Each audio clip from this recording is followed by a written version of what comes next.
नमस्कार दोस्तों, मेरा नाम है अभय कुमार शर्मा। आप देख रहे हैं मेरा यूट्यूब चैनल। आपका बहुत बहुत स्वागत है। और आज के वीडियो में हम लोग बात करने वाले हैं डेटा स्ट्रक्चर के बारे में इन एनिमेशन नोड्स। तो सबसे पहले मैं उसके लिए यहाँ पे जगह बना लेता हूँ। ये ब्लेंडर 2.82 मैं यूज़ कर रहा हूँ यहाँ पे, और इसको हम लोग स्प्लिट कर लेंगे और यहाँ पे मैं ले लूँगा एनिमेशन नोड्स। और सबसे पहले हम लोग को क्या क्रिएट करना पड़ेगा, एक नोड ट्री। तो मैं यहाँ पे न्यू पे क्लिक करता हूँ और मैं अपनी स्क्रीन कास्ट कीज़ ऑन कर लेता हूँ ताकि आपको मालूम चले कि मैं क्या दबा रहा हूँ। ओके तो ये होने के बाद सबसे पहले हम लोग क्या समझना है कि जो डेटा स्ट्रक्चर है वो बेसिकली इसके पहले आपको ये एक वीडियो देखना पड़ेगा जिसको हम लोग बोलते हैं डेटा टाइप्स, जिसमें कि आपका इंटीजर है, फ्लोट है, बूलियन है, स्ट्रिंग है या टेक्स्ट है। तो अगर आपको ये समझ में आ जाएगा तो आप डेटा स्ट्रक्चर को अच्छे से समझ पाएंगे। तो इसका वीडियो मैंने ऑलरेडी बना दिया है। अगर आप प्लेलिस्ट चेक करेंगे एनिमेशन नोट्स का तो आपको डेटा टाइप्स का वीडियो मिल जाएगा। इसके अलावा अगर आपको यहाँ पे साइड में कहीं पे आपको नोटिफिकेशन दिखा रहा होगा जहाँ पे ये वीडियो है, आप जाके देख सकते हैं। हम लोग अभी स्टार्ट करते हैं। तो इसमें क्या है कि ऐड में जाएंगे और यहाँ पे हम लोग एक फ़्लोट ले लेते हैं। ठीक है, फ़्लोट। जैसे ही मैं यहाँ पे एक नोड क्रिएट करता हूँ तो देखेंगे कि यहाँ पे एक काउंटर जो है स्टार्ट हो गया, जो कि जितने इसमें आप नोड जितने भी नोड्स हैं जो आप एक नोड ट्री के अंदर क्रिएट करते हैं उसको वो बार बार इवेल्युएट करता रहता है, पर फ्रेम पे। पर फ्रेम नहीं बल्कि कंटिन्यूस करता ही रहता है। तो उसको क्या है कि अगर हर जगह पे उसको यूज़ नहीं करते हैं हम लोग, कहीं कहीं पे करते हैं। तो जनरली मैं इसको ऑफ रखता हूँ। तो अगर नोड ट्री में अगर आप जाएंगे तो यहाँ से ऑलवेज को हटा दीजिए और इन तीनों को ऑन कर दीजिए। ठीक है, और उसके बाद हम लोग फोकस करते हैं फ्लोट के ऊपर। तो फ्लोट किस लिए यूज़ करते हैं हम लोग? फ्लोट यूज़ करते हैं प्रिसीजन के लिए। ठीक है, तो अभी यहाँ पे फ्लोट जो मैंने लिया है इसी से अगर मैं इसको, ये सिर्फ एक सिंगल वैल्यू को कंटेन करता है, यानी कि ये एक ही वैल्यू को स्टोर करता है। अगर आप इसका आउटपुट चेक करेंगे इस नोड का तो आपको दिखेगा 0.0 इसमें वैल्यू, जो भी यहाँ पे हम चेंज करते हैं वो यहाँ पे दिख रहा है। लेकिन अगर मान लीजिए कि मुझे कुछ ऐसा क्रिएट करना है या कुछ ऐसा डेटा स्ट्रक्चर चाहिए जहाँ पे मुझे तीन फ्लोट एक साथ चाहिए, जैसे कि वेक्टर है। वेक्टर में क्या होता है, आपको एक्स वाई और जी का इन्फॉर्मेशन स्टोर रहता है। तो अगर मुझे वो क्रिएट करना है तो मैं फ्लोट से क्रिएट कर सकता हूँ। जैसे कि अगर मान लीजिए कि मेरे पास अगर 3 फ्लोट है, इसी को मैं डुप्लीकेट कर लेता हूँ और इसकी वैल्यू हम लोग चेंज कर लेते हैं। राइट, तो अभी क्या है कि अलग अलग वैल्यूज़ है। ठीक है, लेकिन ये अलग अलग है। अगर मुझे ये वेक्टर में कन्वर्ट करना है तो मैं इसके लिए एक नोड यूज़ कर सकता हूँ जिसको हम लोग बोलते हैं कंबाइंड वेक्टर। ठीक है, तो अगर मैं कंट्रोल ए दबा के यहाँ पे टाइप करता हूँ कंबाइंड वेक्टर, तो यहाँ पे एक नोड आता है जो बेसिकली फ्लोट वैल्यूज़ को वेक्टर में कन्वर्ट कैसे करते हैं वो यहाँ पे आप इससे कर सकते हैं। तो इसको मैं इससे कनेक्ट कर देता हूँ। ठीक है, तो अभी देखिए कि इसका जो आउटपुट था वो कैसा था, ऐसा था। लेकिन अगर मैं वेक्टर का आउटपुट चेक करता हूँ तो ऐसा दिखता है। ठीक है, जिसमें आपको वेक्टर है और उसके ब्रैकेट में लिखा हुआ है जो तीनों वैल्यू हैं एक्स वाई जी के, 7.8, 9.4 और 12.12। तो इस तरीके से जो फ्लोट वैल्यू है वो वेक्टर में कन्वर्ट हो गया। ठीक है, तो डेटा स्ट्रक्चर बेसिकली मेरे कहने का मतलब यही है कि जो बेसिक डेटा टाइप्स है उन्हीं से हम लोग क्रिएट करते हैं उसको। एक कंटेनर वेक्टर जो है वो एक तरह का कंटेनर है जिसमें कि 3 फ्लोट स्टोर कर सकते हैं हम लोग। ठीक है, अभी इसके अलावा अगर आप चाहें तो वेक्टर के अलावा और क्या होता है, जैसे क्वोटर्नियन है या ऑयलर है। ठीक है, ऑयलर इनपुट। ठीक है, इसको मैं अभी हटा देता हूँ क्योंकि आपको जो दिख रहा है यहाँ पे, अगर मैं फिर से क्रिएट करता हूँ, सॉरी, कंट्रोल ए, वेक्टर इनपुट, तो ये बेसिकली सेम वैल्यू है। राइट, ये भी तीनों फ्लोट ही हैं तो इसकी ज़रूरत है नहीं, इसको हम लोग यहाँ से उड़ा देते हैं, डिलीट।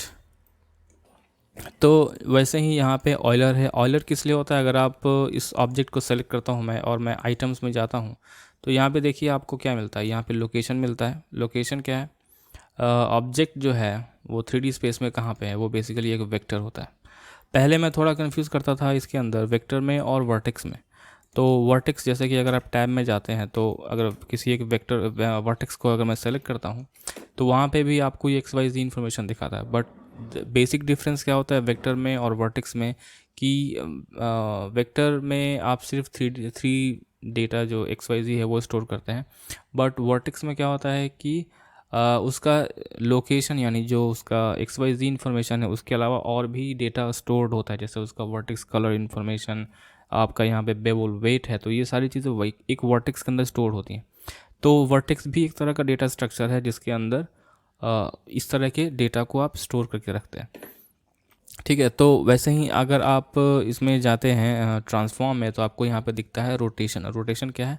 रोटेशन डिग्रीज़ में हम लोग कैलकुलेट करते हैं। तो उसके लिए क्या है कि आप वेक्टर यूज़ नहीं करते हैं, आप यहाँ पे है ये फ्लोट वैल्यू ही, ठीक है, बट ये डिग्रीज़ में है, और ये ऑयलर इसको हम लोग बोलते हैं, ठीक है।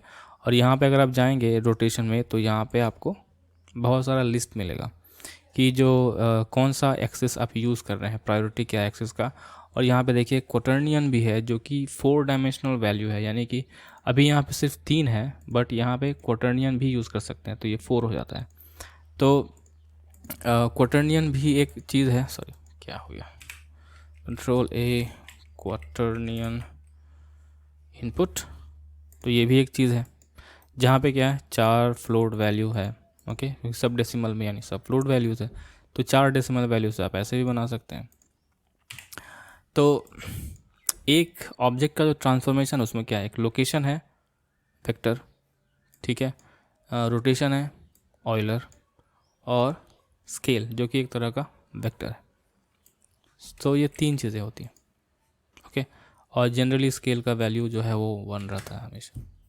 तो ये ट्रांसफॉर्म इससे आप क्रिएट कर सकते हैं। अब यहाँ पे आप एक चीज़ बोल सकते हैं कि आप बार बार इसको ऑयलर क्यों बोल रहे हैं जबकि इसका नाम तो यूलर लिखा हुआ है। अब इसको ऐसा ही बोलते हैं, जैसे कि अगर मैं इसको लेता हूँ तो इसको हम इसको लिखते हैं यूलर, राइट, यूलर, बट इसको हम लोग बोलते हैं ऑयलर, राइट।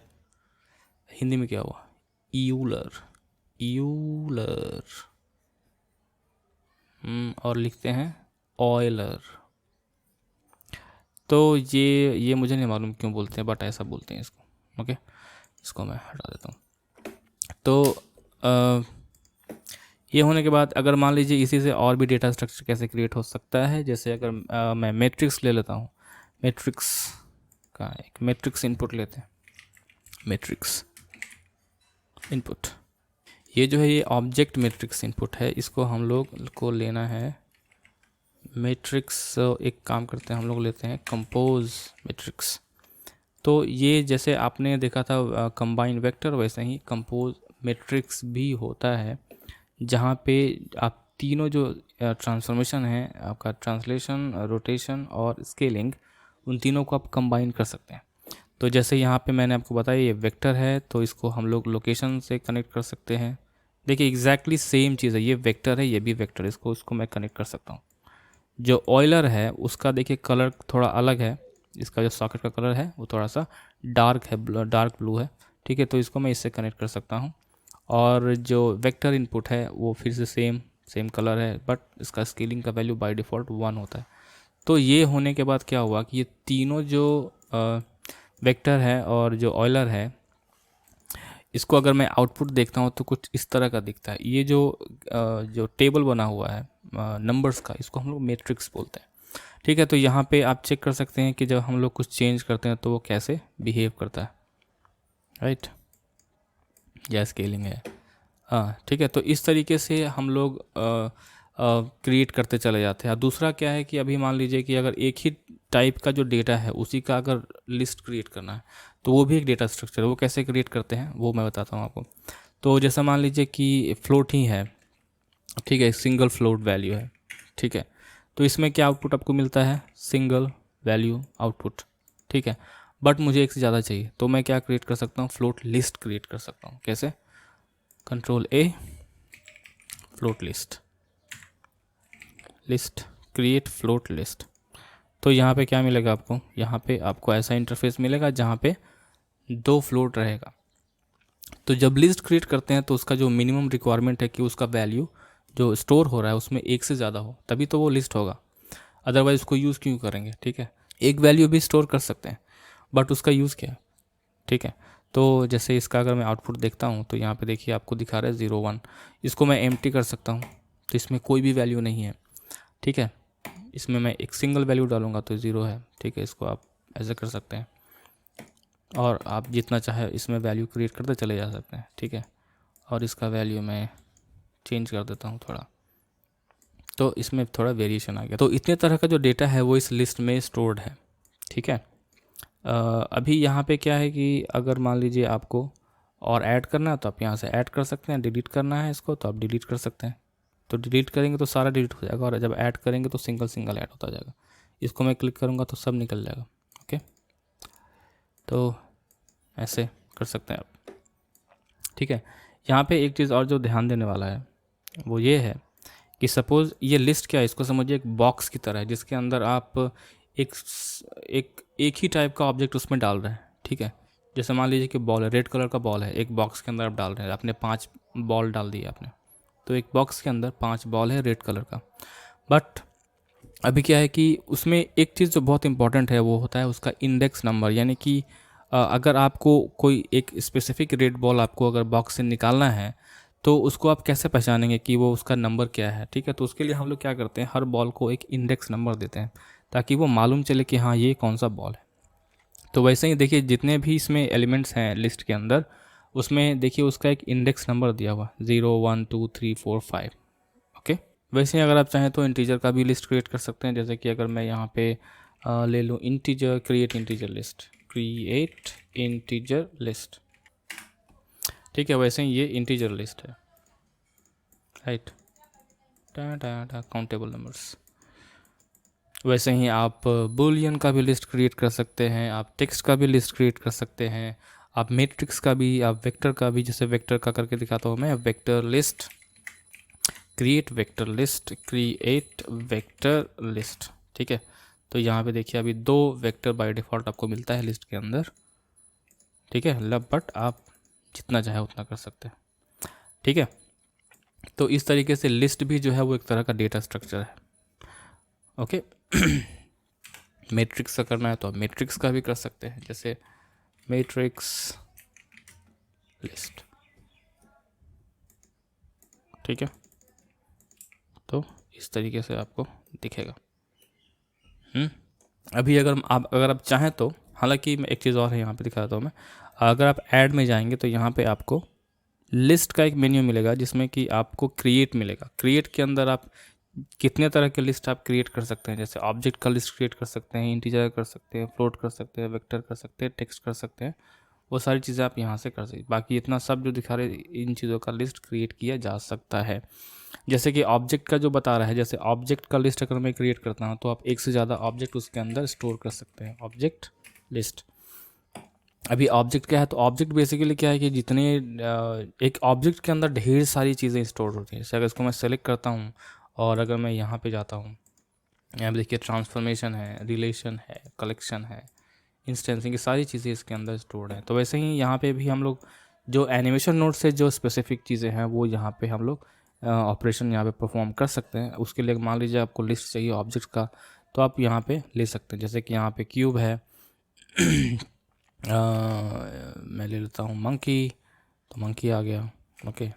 कैमरा भी ले सकते हैं, कैमरा, इसमें लाइट ले सकते हैं।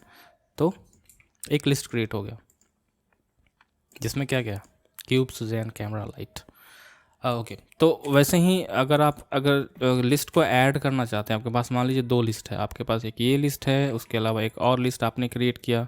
तो मान लीजिए कि इन दो जो वेक्टर लिस्ट है इन दोनों को कंबाइन करना, तो उसके लिए क्या कर सकते हैं हम लोग, कंबाइन लिस्ट क्रिएट कर सकते हैं, नोड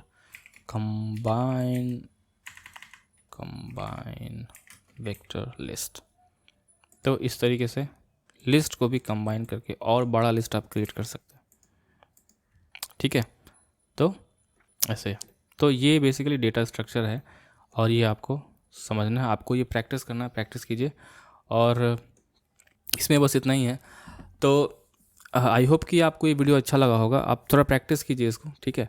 और क्योंकि ये अभी आपको स्टार्टिंग में थोड़ा बोरिंग लग सकता है, बट ये बहुत ही फंडामेंटल चीज़ है एनिमेशन नोड्स को समझने का। इन चीज़ों को अगर आप समझ जाएंगे, डेटा कैसे मैनिपुलेट होता है, कैसे क्रिएट होता है, तभी आप किसी ऑब्जेक्ट को मैनिपुलेट कर सकते हैं आपके अपने इच्छा के हिसाब से, ठीक है। तो आई होप कि ये वीडियो आपको अच्छा लगा हो। Thank you so much for watching this video and I will see you next time. Bye bye.